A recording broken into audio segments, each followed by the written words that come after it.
Bapa, Putra, dan Roh Kudus. Amin. Bapa di surga, kami mengucap syukur bahwa kami menjadi anggota keluarga Gereja Katolik yang kudus, satu apostolik. Di bawah pemerintahan Santo Petrus, pemimpin para rasul, dan pemimpin seluruh gereja Katolik yang dilanjutkan oleh Paus kita sekarang. Berkat Tuhan atas kita semua. Amin. Para saudara, hari ini kita merayakan pesta tahta Santo Petrus, Rasul. Seberapa pentingnya tahta Santo Petrus? Seberapa hebatnya tahta kepausan kita? Saya kira ini sesuatu yang harus kita pikirkan dan sungguh kita sadari sebagai penjaga iman kita, supaya iman kita tidak tersesat. Bila tidak, kita akan tersesat dan disesatkan oleh iblis yang mau membuat dirinya sendiri sebagai penguasa. Nah, kenapa demikian? Karena di zaman ini dibutuhkan suatu lembaga yang menjaga etika moral yang bersifat universal, ya, yang sudah mulai digoncang-goncangkan oleh berbagai macam aliran-aliran atau sekte-sekte atau kepercayaan-kepercayaan yang berpusat kepada diri sendiri, yang berpusat kepada bahkan iblis. Ya. Kenapa demikian? Coba Anda perhatikan. Ketika institusi gereja ini tidak atau dilanggar atau tidak dipedulikan, dan ajaran-ajaran gereja, doktrin-doktrin gereja yang pasti spesifik dan jelas itu dilanggar, maka masyarakat menjadi kacau balau. Maaf, mungkin Anda mendengar gerakan LGBT, lesbian, gay, bisex, transgender, lalu tambah lagi plus sekarang ini. Baru-baru ini saya mendengar di Catholic Credo Channel, gereja Katedral New York digemparkan karena meninggalnya seorang transgender yang menjadi ibu dari para PSK.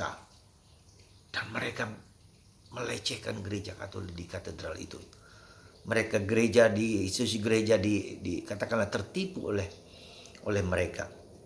Dan sekarang ya ada kecenderungan, ada semacam ya kesedikit leluasaan dari Vatikan untuk boleh memberkati orang yang menikah dengan sesama jenis dan segala macam. Dan ini menimbulkan kontroversial yang besar di dalam gereja. Nah, ketika lembaga gereja yang sedemikian fix, ya, yang berasal dari Kristus, yang diberikan kepada Petrus, kepada para rasul, kepada para uskup, para kardinal, yang terus-menerus dari dulu hingga sekarang menjadi suatu ajaran doktrin gereja, katekismus, ajaran gereja, kitab hukum gereja, dan seterusnya dan seterusnya.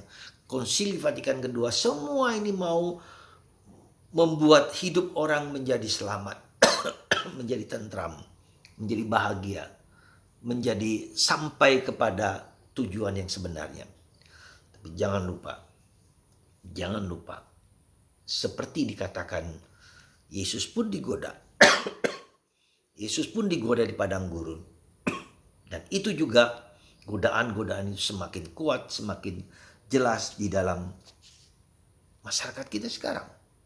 Seperti saya katakan tadi, gerakan LGBT. Bahkan beberapa waktu yang lalu di Amerika mereka melakukan mereka benci akan gereja Katolik, ya, karena gereja Katolik punya pegangan yang kuat dan mereka mau digoncangkan. Bahkan institusi gereja Katolik pun sudah digoncang-goncangkan, ya. Dan banyak orang terpengaruh dan dipengaruhi sungguh luar biasa zaman sekarang ini. Semoga tahta gereja kepausan, setiap paus bukan pengganti paus sebelumnya, tapi pengganti Petrus. Perhatikan ini penting-penting. Misalnya Paus Fransiskus itu bukan pengganti paus sebelumnya, tapi pengganti dari Santo Petrus. Dan nanti kalau digantikan lagi, pengganti dari Santo Petrus. Ya, jadi ini penting bagi kita orang Katolik untuk tetap memiliki kesetiaan, kekuatan, ketabahan, ketangguhan di dalam gereja Katolik. Apapun juga kita tidak boleh tidak boleh runtuh, tidak boleh takut, tidak boleh gentar. Seperti seandainya pun di kalangan gereja Katolik terjadi perpecahan, kita tetap yakin akan kepausan dalam segala kelemahan dan keterbatasan. Dalam abad pertengahan banyak paus juga yang melenceng karena apapun juga, alasan apapun juga, tapi Kristus Bapa, Putra dan Kudus selalu membaharui gereja. Itu pegangan kita. Tritunggal Maha Kudus tak pernah akan menghancurkan gereja, membaharui gereja, ya. Bahkan kekuatan dari neraka pun tak akan dapat menghancurkan gereja. Dan ini keyakinan kita, karena Kristus memberi kuasa kepada Petrus dan mengatakan, di atas batu karang ini akan kudirikan gerejaku, tak ada satu kuasa manapun bahkan dari neraka pun yang tak dapat menghancurkan gereja. Itulah keyakinan kita orang Katolik. Gereja satu, kudus, Katolik, dan apostolik. Ingat saudara, di sana kita berpegang dalam keadaan situasi apapun. Semoga gereja dikuatkan, dikokohkan, diteguhkan. Berkat Tuhan, Bapa, Putra, dan Roh Kudus. Amin.